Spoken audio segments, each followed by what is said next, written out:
The body of a schoolboy has been discovered in Scotland. This is probably one of the most difficult scenes to examine. It can be incredibly emotional, but as a CSI, you've got a job to do. Detectives believe he'd been abducted.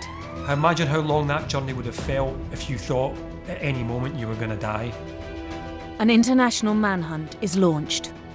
One of the most demanding murder investigations Scotland's ever seen. The forensic team must act fast to find evidence of the killer at the crime scene. No matter how careful offenders think they've been, we will always find a trace at a crime scene.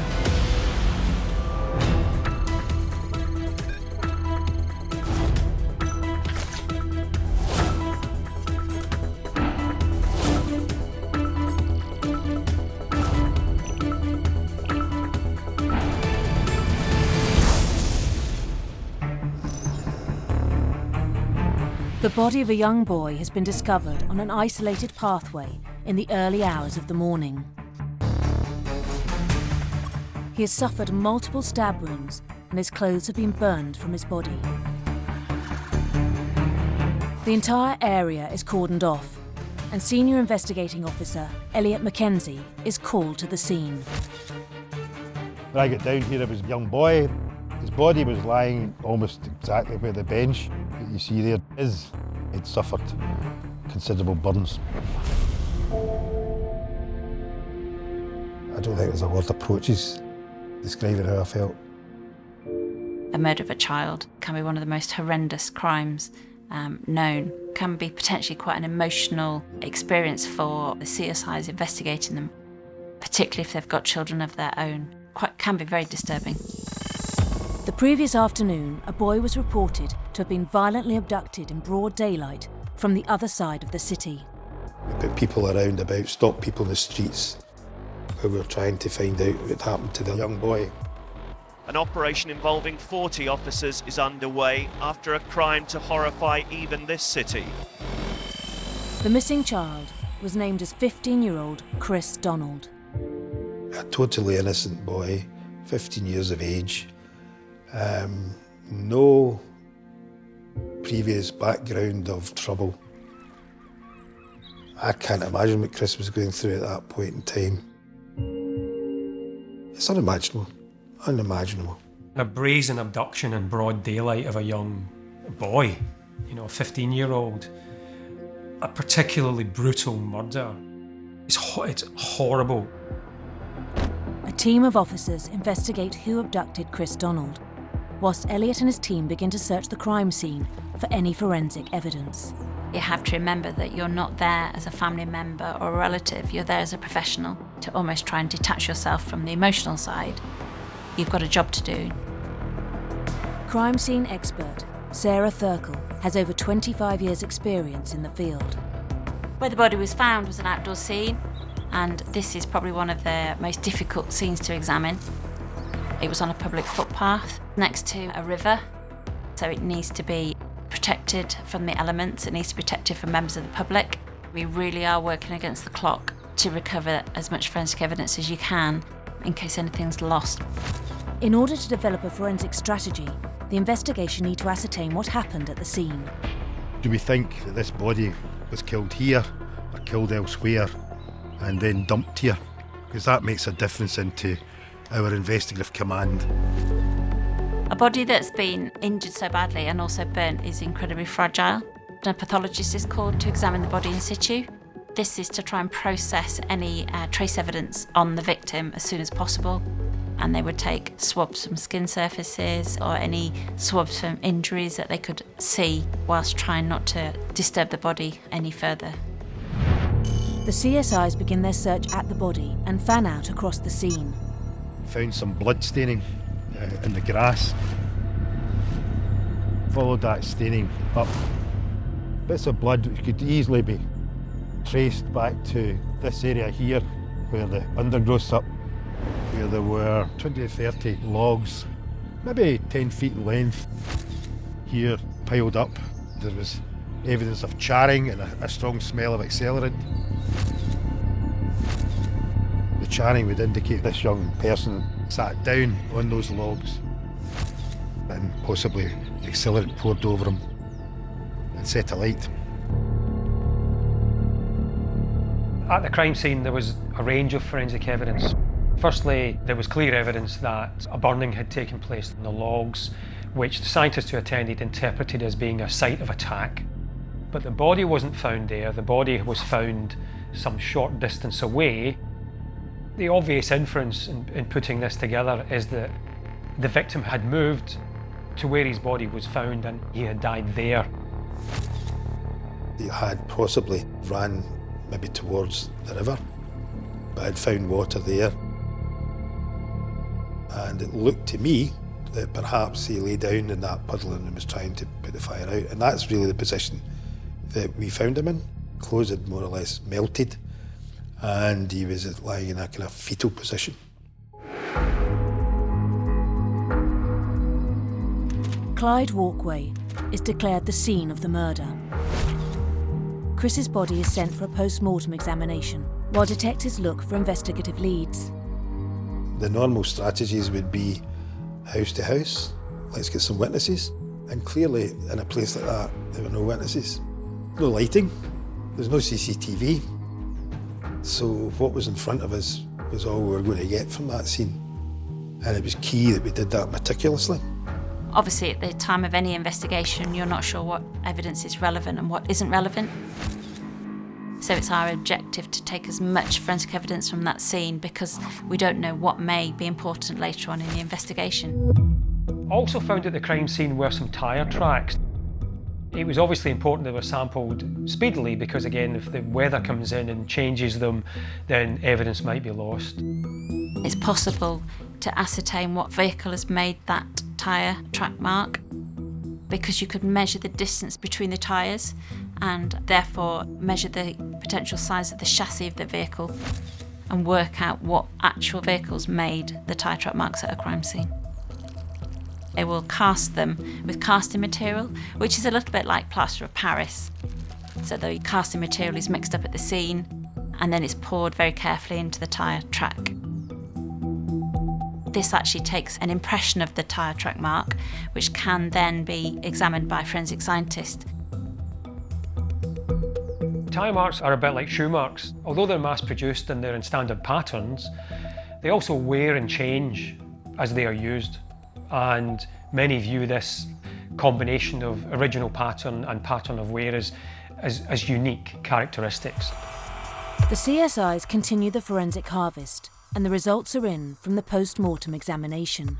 The samples that were taken from the body at the side of the river revealed no trace evidence and no DNA. This is probably because that evidence has been destroyed by the fire. A pathologist is able to ascertain if someone's been alive while they've been burning. Then there'd be soot in the lungs and also in the air passages going down to the lungs. In this case, the young boy was alive when he was set on fire. It's quite disturbing that human beings could actually do that to somebody. It beggars belief that there are individuals that can do that to people. The post-mortem revealed that he had suffered 13 stab wounds, 7 to the chest and abdomen, and 5 to the back, and I think 1 through the arm. But 2 of those stab wounds would have been fatal. Had he survived the fire, he still have probably had no chance whatsoever. It's unimaginable. According to the pathologist, there was a total lack of defence wounds, which troubled me greatly. Defence injuries are where someone's tried to defend themselves, so if they know they're going to be attacked, they'll put their arms up or their hands up, and quite often you'll find defence injuries on their wrists or on the side of their hands. If there are no defence injuries, they've been restrained by a second individual or third individual, so they've not been able to defend themselves. The report implies there may be multiple suspects, and with just a tyre track cast recovered from the crime scene, the detectives are hoping the abduction site may provide some new leads. I saw my responsibility in being dedicated and leave no stone unturned to resolve this.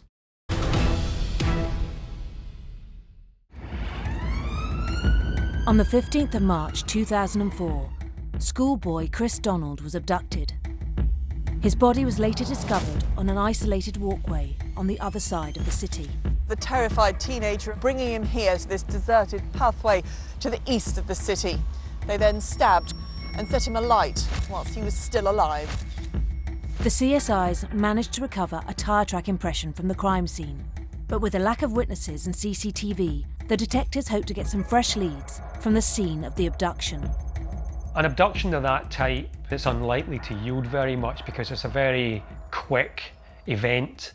The key focus would be who else had witnessed this, had anyone else seen it.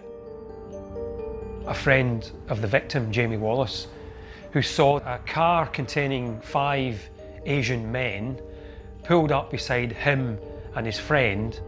Jamie Wallace was left standing in Kenmure Street, concerned the men who took his friend would come back for him. They were saying, do you know what pain is? You're next. They were saying I was next. A very traumatic incident of an abduction in broad daylight of a young boy. Had been grabbed in the street, punched, kicked, leaving poor Kriss clinging to the railings of the bowling green, screaming, I'm 15 years old, what have I done? Why me? That's appalling. In this working class and strongly Asian quarter of Glasgow, which has seen more than its share of gang and drug-related violence. When the abduction happened, the shops nearby all slammed their shutters and wanted nothing to do with it. All of a sudden, CCTV wasn't working in that area. To say we were met with a blanket of uncooperation was probably an understatement. In the early 2000s, Glasgow was considered the murder capital of Europe. Glasgow in 2004 hit a peak. There were 3 times more murders in Glasgow than there were in London. And that was generally due to organised criminal gangs. So their feuds then became from the violent attacks, the brutal beatings, stabbings to shootings. Where you have gangs and organised crime, each crime is related to some other crime. Drug supply is related to drugs importation, and you get turf wars over drugs. I mean, violence is a way of life to them. It's an occupational hazard. They're running rackets, they are threatening people and attacking people and injuring them. So it means that things can happen and they can rely on the fact that no one will come forward to identify them or be witnesses. With the lack of witnesses willing to speak on record, the detectives must work with the information they have to try and identify any suspects. At this stage of the inquiry, we have 2 separate crime scenes. We have the deposition site, so where some tyre track marks. And then we also have the abduction site, where there's been a sighting of a silver vehicle. So it's really the silver vehicle that potentially is going to tie these 2 scenes together. Vehicles are generally registered, so you can quite quickly find out who owns this vehicle. They can put out bulletins to watch out for particular vehicles, which means it's an important line of inquiry in the case. By checking recent reports, the police have identified a silver car stolen 3 months ago. They lean on a notorious car thief for information that may help them identify a suspect. My team went to prison and spoke to an individual who admitted stealing the car. So we now knew that we were looking for this Mercedes car. The convicted car thief tells detectives that he sold the Mercedes to a well-known gang leader from the south side of Glasgow, called Imran Shahid. He's a 27-year-old man, a bodybuilder.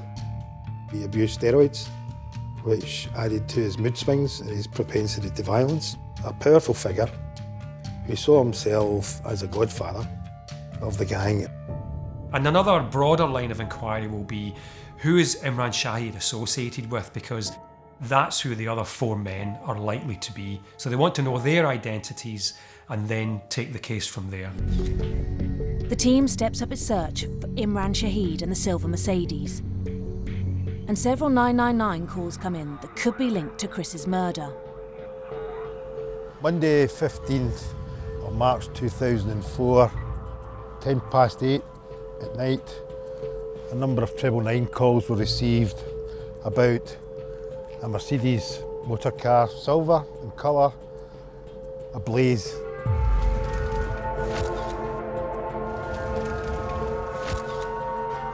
My forensic team arrived. We were faced with a burnt-out car. CSIs will quite often spend a long time examining a burnt-out vehicle. It's quite difficult for us to retrieve any forensic evidence because it's been doused in water. Despite the car having been ablaze, the CSIs may have a potential lead. The tyres had survived, which is an excellent piece of evidence. This was then recovered and sent off for further forensic examination. The forensics continue to examine the burnt-out car, whilst Elliot receives a call from the Organised Crime Intelligence Unit. Some very experienced detectives came from the south side of Glasgow and gave us the full intelligence picture on the Asian gangs and their likely candidates. They have identified Imran Shahid's 4 criminal associates. Imran's younger brother, 25-year-old Jishan Shahid, also known as Crazy. Mohammed Faisal Mushtaq, who was known as Beck. Danish Zahid, and also Zahid Mohammed, known as Ziggy, who was on early release from prison and wearing a security tag. We believe these were the 5 individuals involved, which is great, but they then have to build the case against them. The 5 individuals I'm talking about here are part of a gang, an organised criminal gang. Gangs often serve as a pseudo-family and work in a hierarchical system with a gang leader in place. If a gang member has the intention to harm somebody else, then it's likely that other group members may follow and take part in the commission of the act of crime. What was unusual about this case was it wasn't clear why this gang of men abducted a 15-year-old white boy. Because he just kept himself to himself, not involved in the gang culture. Just a totally innocent boy with, I think, a big heart. He was a keen football player and had aspirations, but never got the chance to fulfil that. Whilst the police search for the 5 suspects, the intelligence unit have news of a recent altercation outside a nightclub between Imran's gang and another rival gang. We believe a bottle had been thrown, which perhaps hit Imran Shahid. He tried to chase them, to grab one of them, and they got away and they were taunting him. That could negatively impact on his criminal street credibility. Gang rivalry often involves a continual cycle of retaliated violence, and in this case, it's saving the reputation that appeared to be of paramount importance, regardless of the way in which it was carried out. It may be that he needed to act fast to show to the community and the gangs that he could assert his power. He spent the whole night articulating his rage and planning his revenge to re-establish his street credibility. And that is the sole motivation. And to go and look for their ideal target. But this was a 15-year-old boy, not some other gangster who had been involved in criminality all his day. And Kriss just happened to be walking with Jamie. And that's how he was targeted. He wasn't targeted, he was just there. You've heard the expression many times, wrong place, wrong time. That sums up poor Kriss's demise. The detectives now have a motive for the murder. As Elliot's team prepares to simultaneously arrest the 5 suspects, there is some positive news from the forensics lab. On this occasion, one of the tyres on the vehicle did match the tyre cast that was taken from the crime scene. So a forensic scientist was able to say that that tyre had made that mark at the crime scene. The police have linked the vehicle to the murder scene, and despite it being set on fire, the scientists have managed to salvage some crucial evidence. When the car was examined, crime scene investigators were able to find blood spots across the bonnet of the vehicle, which hadn't been destroyed by the fire. It appeared to be arterial blood.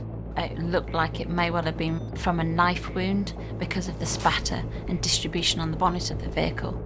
This would indicate that someone has been stabbed very close to the front of that vehicle. A it was possible to be able to examine this blood and swab it and try and get a DNA profile from the blood.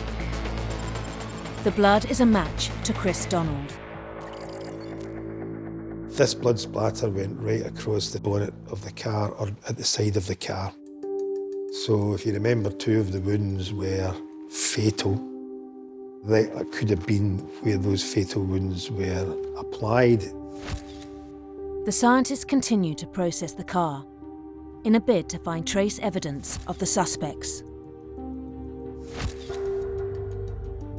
Although someone's burnt a vehicle out, once you start moving items around within the vehicle, then sometimes you will find evidence under the surface. It's almost like a layer of protection. There was some melted green plastic on the back seat of the car, and this looked like it was probably a petrol can. Inside the boot of the car there was a leather jacket which was quite badly burnt. This was then recovered and sent off for further forensic examination. To add to the urgency, far-right political groups are using the murder as propaganda. I knew there was something odd about it and something distinctive about it.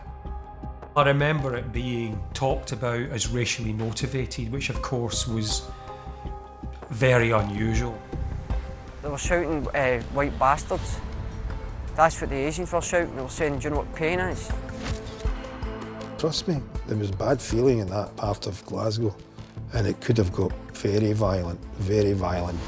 So it was challenging for me as an individual, it was challenging as a force to respond to this.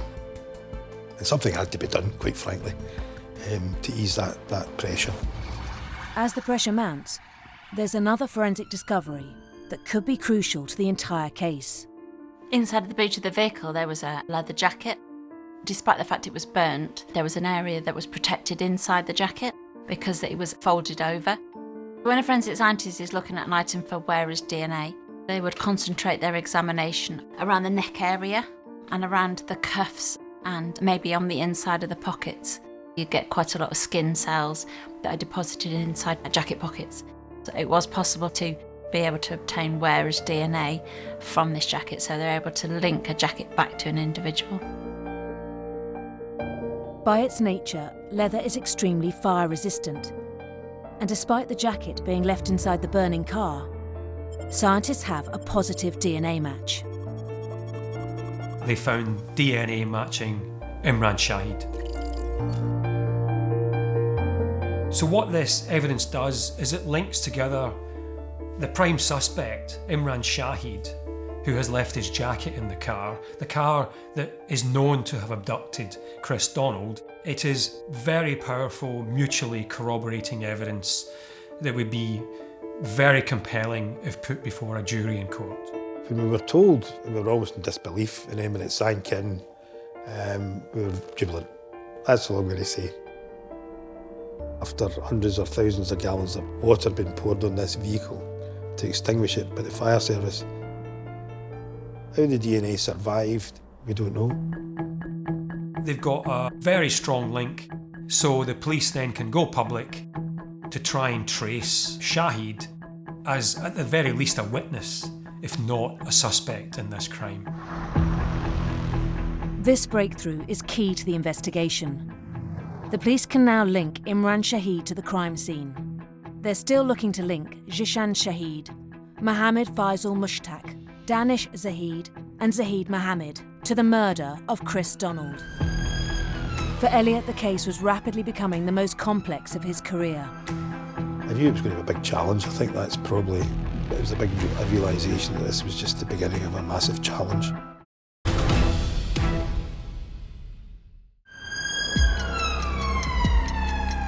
In Glasgow, 15-year-old Kriss Donald was abducted in broad daylight before being murdered. The police have identified 5 suspects, and the forensics have linked the gang leader, Imran Shahid, to the car used for the crime. This was the crucial link that linked an offender to the jacket, to the vehicle, and therefore that vehicle to the 2 scenes. But it's important to remain focused because they would then need to build on this to find further evidence. Imran Shahid and the other men have yet to be located. Detectives are still working to find evidence that links the 4 other suspects: Jishan Shahid, Mohammed Faisal Mushtaq, Danish Zahid, and Zahid Mohammed. The term forensic evidence covers a multitude of different disciplines. A lot of people just think it's fingerprints and DNA, but also there's digital forensics. Digital forensics is becoming a lot more important in more recent years because everybody leaves a digital footprint somewhere. When you switch on a mobile phone, it logs on to the nearest base station antenna, usually called a cell site. There are cell sites, base stations all around the country. If you move with a phone, if you travel with a phone, you move from one base station to another. So you can track mobile phones if they're travelling. That cell site registers the phone's metadata. So the phone number, transactions between that phone and any other phone, and it records the number of the phone that is called. So what you could achieve using this kind of evidence is that you can establish where someone is at a particular time and perhaps where they went next. Because every time the phone logs on to the cell site, the time is registered. So it's a very powerful tool for monitoring the movements of individuals, but also linking people together. The digital forensic team have managed to track the phone data of all 5 suspects. Their phone usage and their lack of phone usage in particular told the story. It painted the picture. Looking at the actual connectivity, there was hundreds of calls, busy calls, texts, and the significance was nobody was calling or texting at the time of the abduction. The data shows all 5 phones travelling from Glasgow to Strathclyde Park, where just after 3:30, one phone leaves the pack. The other 4 phones continue travelling all the way to Dundee. Kriss remained in the car. We're unsure in what position, but more than likely in between them and the seat well in the rear. There may have been some tentative stab wounds, scratches and things like that, where they were probably trying to psychologically torture Kriss. I imagine how long that journey would have felt if you thought at any moment you were going to die, which is probably what he was told and probably what he believed. So effectively, the drive to Dundee, he was being psychologically tortured throughout that period. He was in the executioner's waiting room, and that's how it was going to end. What he didn't know was just how horribly it was going to end. The telephone data reveals disturbing details of what the gang wanted to do to Kriss. During the journey, they had made a number of calls to criminal associates. We were able to take statements which said, oh yes, Imran Shahid phoned me. He had a young boy he wanted to take somewhere. They wanted to seriously assault. And that journey took over 5 hours, up to Dundee and back with one stop, where we assume they bought the petrol which they used in the murder. Having failed to find a location where they could torture their victim, the data shows the 4 men's phones travelling back down to Glasgow. So it was about the key moments, which were the abduction, the journey, and the murder site, and then the burning of the car.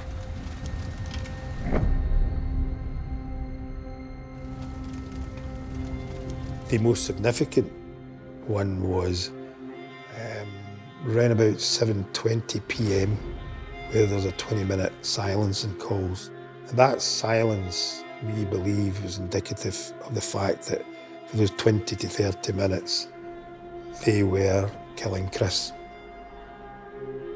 In that timeline, that was the killing zone.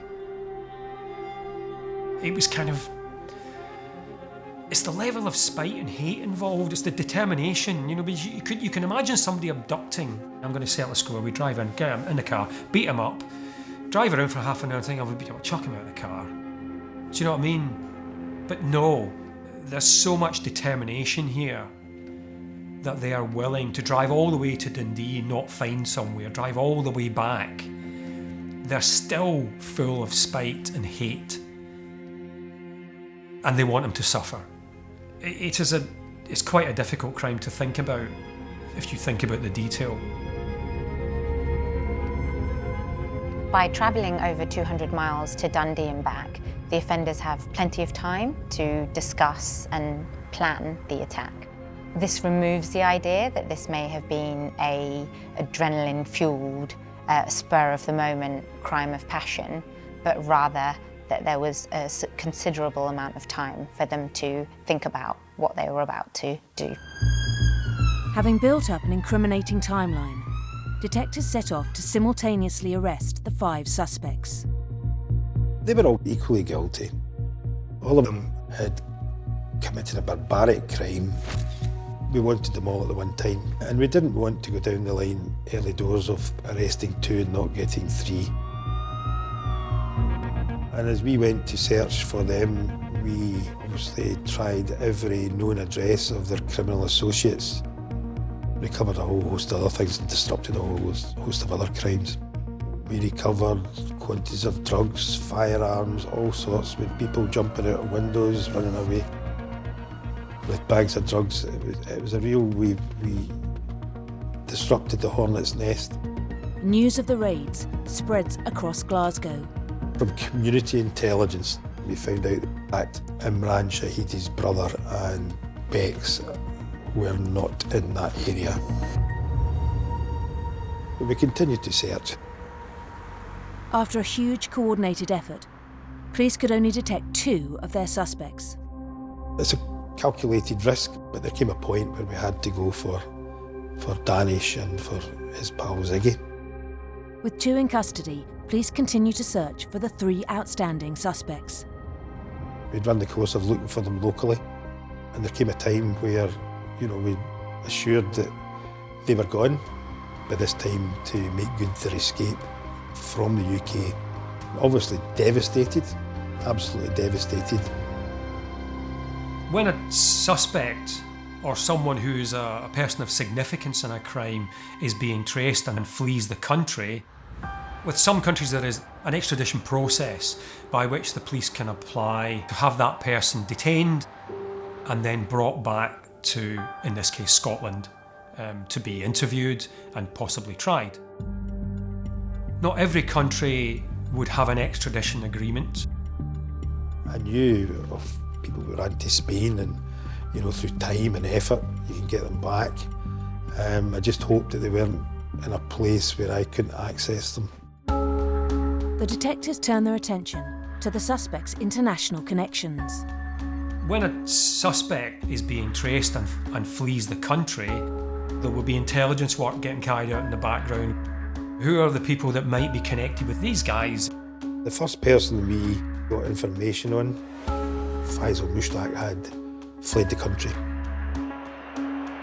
We got brilliant CCTV footage of him arriving at Manchester Airport. The other 2, we believe one got the Eurotunnel to Paris and one took the ferry, and they had a relative in Paris who arranged for them to get to in Pakistan. The 3 outstanding suspects have successfully fled the country. But for Danish Zahid and Zahid Mohammed, the trial begins, 9 months after the murder of Kriss Donald. So they go to trial and they just blame the other 3, who by this time are in another country. The prosecution has a strong forensic case against both Danish Zahid and Zahid Mohammed. Their digital footprints show all 5 suspects together from before 3 p.m. on the afternoon of the abduction. But then at Strathclyde Park, Zahid's phone separates from the pack. He had to return home to adhere to his security tag curfew. And he had to be in the house, I believe, by 7 o'clock. And if he didn't, then that would set off alarms. And their defence could prove he wasn't there when the murder was committed. Zahid Mohammed admitted abducting Kriss Donald. He was in the car on the night that they set out to find and kill a white boy. The evidence against Danish Zahid is heard. Danish tried to say that when the murder was taking place, he was sitting in the car and he saw nothing. He just saw a big flash of flame and he didn't get out of the car. Danish admitted he was in the passenger seat, and forensic evidence implies that the fatal wounds to Kriss happened within his eye line, indicating that Danish was privy to the crime. The jury found Danish Zahid guilty of racially motivated murder. He was sentenced to 17 years in prison. It is in Scottish legal history now that it was the first conviction for a racially motivated murder. I remember being congratulated by a member of the media. I refused their congratulations because that was the job just half done, because the other three were flaunting Scottish justice. In order to get justice for Kriss Donald's family, Elliot would have to rewrite Scottish history and extradite the 3 remaining suspects from Pakistan. They started this massive dynamic intelligence operation trying to work out where they were in a country of in excess of 165 million people. We were looking for 3. One of the most demanding murder investigations Scotland's ever seen.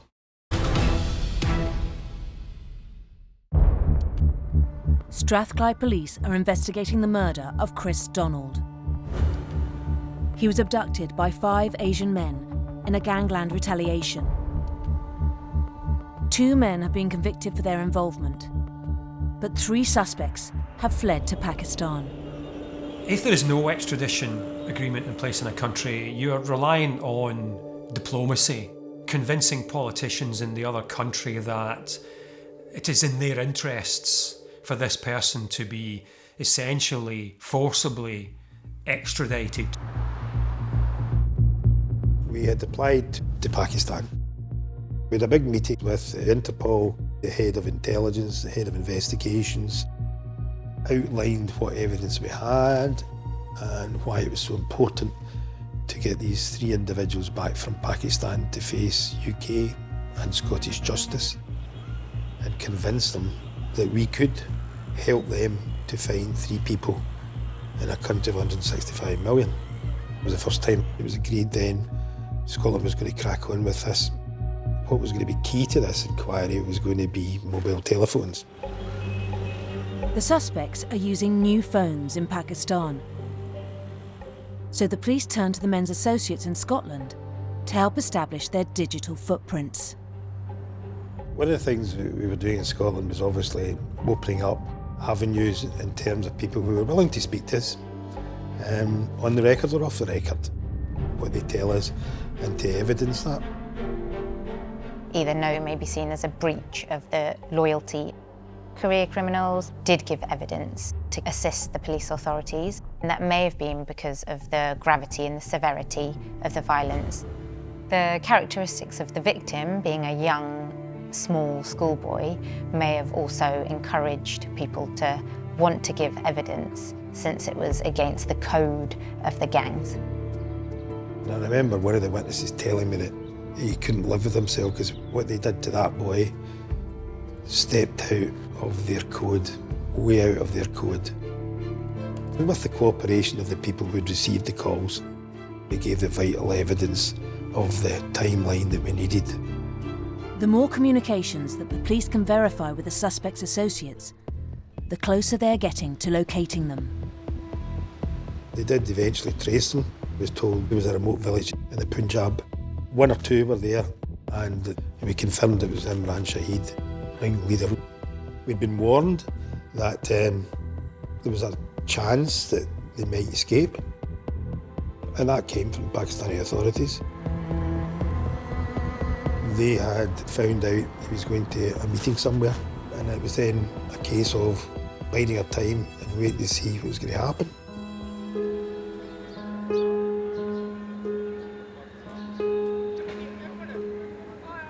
A landmark day for Scottish police.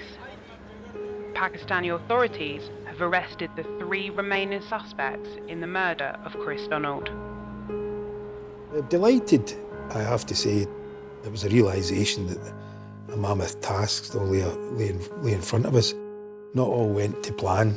It was quite stressful. There was a complicated extradition process, and trying to convince them, in what might be a politically difficult situation, that this merits the effectively enforced extradition. 3 months after the arrest, Strathclyde Police finally received the monumental confirmation. Eventually, the extradition was granted. The words were something like, "We feel we should surrender these people to the UK and hand them over to the representative of the Scottish Police," which was myself. And it was very tense at the airport, bringing them out as well. The exchange of prisoners and the exchange of some of the evidence that was there.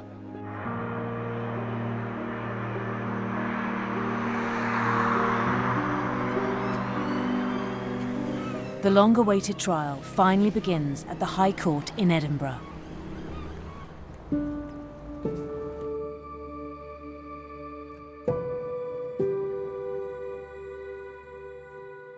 That was the first time I was allowed myself into the court, was to see the sentences, and I was staring at the jury looking for some form of connection, and I just couldn't get it. And I have to say I was as nervous as I've ever been in my life, because for me, one not proven out of those 3 would have been disaster. The case is heard, and the jury has reached a verdict. Guilty and jailed for 25 years, Imran Shahid, a sadistic thug and bully, defiant to the end. He was the ringleader who sought out a white victim to attack, the man who chose Kriss Donald. Guilty too, his brother Zishan, his arrogance undiminished by a 23-year sentence, to the end laughing in the face of his victim's family, who watched from above. And for their accomplice Faisal Mustak, 22 years, his violent nature on display still to the baying crowd. Kriss's mother and his sister wept in the gallery as the jury delivered its 3 guilty verdicts. Got very emotional. It was just time to reflect. But that job was done. Definitely no feeling of elation, just justice has been done. And a very warm glow that it had been done. We would like to offer our sincere appreciation for the dedication that has been shown by Detective Superintendent Ellie Mackenzie and all of the officers who worked on the inquiry into the hellish murder of my son Kriss. Justice has been done. Thank you. It is over. Some cases stick in the memory. Any professional, any forensic scientist will have a small number of cases that they will have very powerful memories about. And it was over 2.5 years before the 5 men were ultimately convicted of 4 of them of murder and 1 of racially motivated abduction. In terms of the kind of murders that goes on in Scotland, this is it's a canonical offence. It's an offence that will always have some place in the history of murder in Scotland. That there is no greater responsibility given to man than to investigate the murder of another human being. We're still talking about Kriss 17 years later. We're approaching the 20th year anniversary of Kriss's death. It has to be something really powerful, really, really powerful for that to happen.